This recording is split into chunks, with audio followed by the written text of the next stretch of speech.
Hamas's hostages, the surge of humanitarian assistance, the protection of Palestinian civilians. And I said that there were a number of issues that needed to be worked through, but that the United States was committed to achieving these goals. Today marks the 7th day of the humanitarian pause in Gaza. The United States worked closely with Israel, Qatar, and Egypt to put in place. The 7th day that hostages have been freed and are returning home to their families. The 7th day that significantly more humanitarian assistance is getting into the people of Gaza who need it. And the 7th day that civilians in Gaza have been able to move to safer areas. I've come again here today to advance a number of goals. Our immediate focus is working with our partners to extend the pause so that we can continue to get more hostages out of Gaza and more assistance in.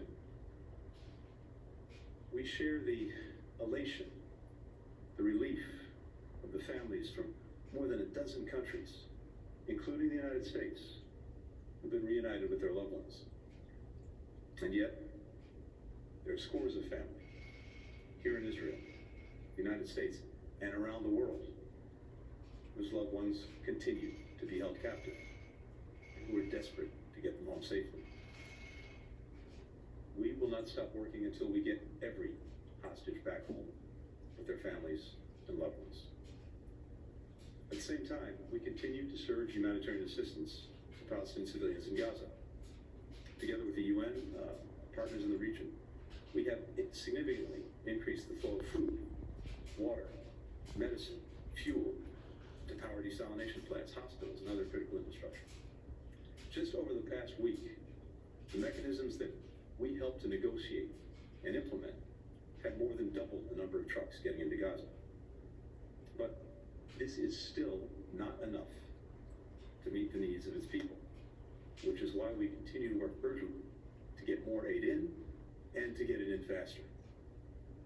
Sustaining and increasing the flow of humanitarian aid, in particular fuel, restocking stores with commercial goods, these are vital to the lives and livelihoods and well-being of men, women, and children. That's especially true for the most vulnerable parts of the population: children, the elderly, pregnant women, people with disabilities. And it's even more pressing as winter sets in, bringing with it a heightened risk of infectious disease outbreaks. The government of Israel agrees with the imperative of humanitarian assistance and the need to sustain it. Prime Minister Netanyahu also made clear that Israel intends to resume its military operations against Hamas when Hamas stops releasing hostages. As we've said from the outset, Israel has the right to do everything it can to ensure that the slaughter Hamas carried out on October 7th can never be repeated. Hamas cannot remain in control of Gaza. It cannot retain the capacity to repeat that carnage. That was only underscored by this morning's appalling terrorist attack on people waiting at a bus stop in Jerusalem, which killed 3 Israeli civilians and wounded at least 6 others, including 2 American citizens. Hamas has claimed responsibility for that attack.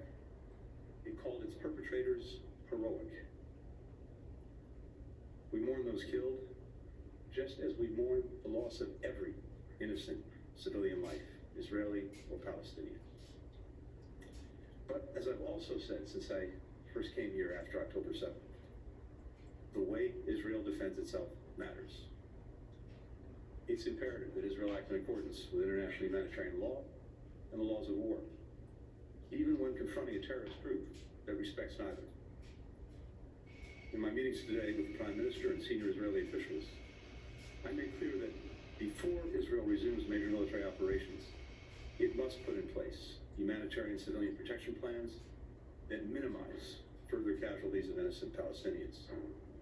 That means taking more effective steps to protect the lives of civilians, including by clearly and precisely designating areas and places in southern and central Gaza where they can be safe and out of the line of fire.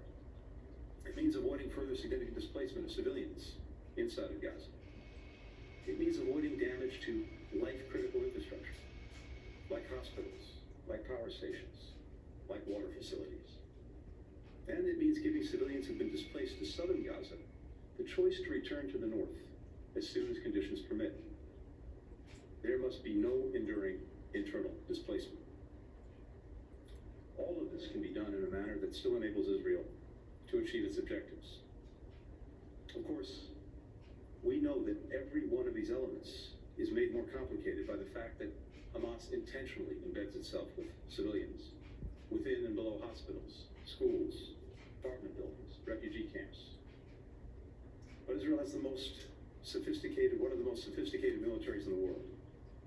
It is capable of neutralizing the threat posed by Hamas while minimizing harm to innocent men, women, and children. And it has an obligation to do so. Ultimately, that's not just the right thing to do, it's also in Israel's security interests. The Prime Minister and members of the War Cabinet agreed with the need for this approach.